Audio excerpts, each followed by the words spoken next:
और यही कमी पलायन, बेरोजगारी और गांवों के उजड़ने की सबसे बड़ी वजह बन रही है। उत्तराखंड एक पहाड़ी राज्य है जहां 70% से ज़्यादा आबादी गांव में रहती है। गांव में शिक्षा की शुरुआत सरकारी प्राथमिक विद्यालयों से होती है जो बच्चे की पढ़ाई की नींव रखते हैं। लेकिन हकीकत यह है कि स्कूल भवनों की हालत जर्जर है और शौचालय और पीने का पानी भी की सुविधा तक नहीं है। बच्चों के लिए किताबें और खेल का सामान समय पर नहीं मिलता और सबसे बड़ी हेलो दोस्तों, नमस्ते, प्रणाम, पहला कैसे हैं आप सभी लोग और आशा उम्मीद करते हैं कि आप लोग अच्छे होंगे, बिल्कुल स्वस्थ होंगे और मस्त होंगे। तो दोस्तों स्वागत है आप सभी का मेरे YouTube चैनल रीना नेगी पहाड़ में आज फिर से एक नए ब्लॉग के साथ। तो दोस्तों ब्लॉग की स्टार्टिंग से पहले आप सभी को स्वतंत्रता दिवस की बहुत बहुत शुभकामनाएं। तो दोस्तों आज स्वतंत्रता दिवस की 79वीं वर्षगांठ है और हमारे देश को अंग्रेजों की गुलामी से लगभग आज़ाद हुए 79 साल पूरे हो चुके हैं। तो दोस्तों आप सभी लोगों को बहुत बहुत शुभकामनाओं के साथ आज एक नए टॉपिक के साथ मैं बात करती हूँ। तो दोस्तों आज हम बात करेंगे उत्तराखंड के गांवों की एक ऐसी समस्या पर जिसके बारे में हम सब जानते तो हैं लेकिन अक्सर नज़रअंदाज कर देते हैं। वह है गांव की शिक्षा का स्तर। हमारे पहाड़ के गांव में आज स्कूल है लेकिन शिक्षा और ज़रूरी बुनियाद का ढांचा नहीं है और यही कमी पलायन, बेरोजगारी और गांवों के उजड़ने की सबसे बड़ी वजह बन रही है।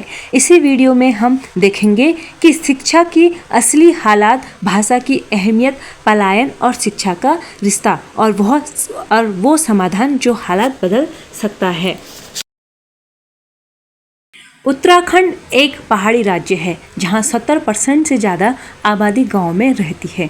गांव में शिक्षा की शुरुआत सरकारी प्राथमिक विद्यालयों से होती है जो बच्चे की पढ़ाई की नींव रखते हैं। लेकिन हकीकत यह है कि कई स्कूलों में एक या दो ही शिक्षक हैं, कई जगहों पर तो एक ही शिक्षक 5 कक्षाओं को अकेले ही संभालते हैं।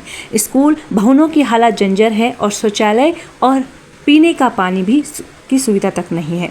बच्चों के लिए किताबें और खेल का सामान समय पर नहीं मिलता और सबसे बड़ी समस्या शिक्षण की गुणवत्ता कमज़ोर है। सोचिए अगर शुरुआत ही कमज़ोर होगी तो आगे का सफ़र कैसा होगा। सीखने की पहली सीढ़ी यानी शिक्षा का आधार भाषा होती है। बच्चा जिस भाषा में सीखता है अगर वही भाषा उसे पढ़ाई में न मिले तो शुरुआत में वह पढ़ाई से कट जाता है। अब जैसे उत्तराखंड में बच्चों की मातृभाषा गढ़वाली या कुमाऊनी है लेकिन स्कूल में सीधा अंग्रेजी या हिंदी पढ़ाया जाता है। शुरुआत में बच्चा ना ठीक से हिंदी समझ पाता है और ना अंग्रेजी। इससे उसका कॉन्सेप्ट क्लियर नहीं होता है और धीरे धीरे आत्मविश्वास टूटने लगता है। अतः शिक्षा की शुरुआत स्थानीय भाषा में हो ताकि बच्चा सहज महसूस करे। धीरे धीरे हिंदी में पकड़ मजबूत हो जाए और फिर अंग्रेजी की दक्षता दी जाए ताकि बच्चा ग्लोबल एक्सपोजर पा सके। भाषा वह पुल है जो बच्चे को गांव से दुनिया तक ले जाता है। नंबर 3 है शिक्षा और पलायन का सीधा रिश्ता। जब गांव में बच्चों को अच्छी शिक्षा नहीं मिलती तो या तो बच्चों को दूर शहरों में पढ़ाने के लिए भेजते हैं या खुद पूरे परिवार के साथ पलायन कर जाते हैं। इसे कहते हैं शैक्षिक पलायन और यह केवल पढ़ाई तक सीमित नहीं रहता, इसके साथ आर्थिक पलायन होता है क्योंकि लोग शहर में बस जाते हैं। गांव में खेती, परंपरा और संस्कृति कमज़ोर पड़ जाती है। बुजुर्ग अकेले रह जाते हैं। अगर गांव में स्कूल मजबूत हो तो न सिर्फ शिक्षा सुधरेगी बल्कि पलायन भी रुकेगा।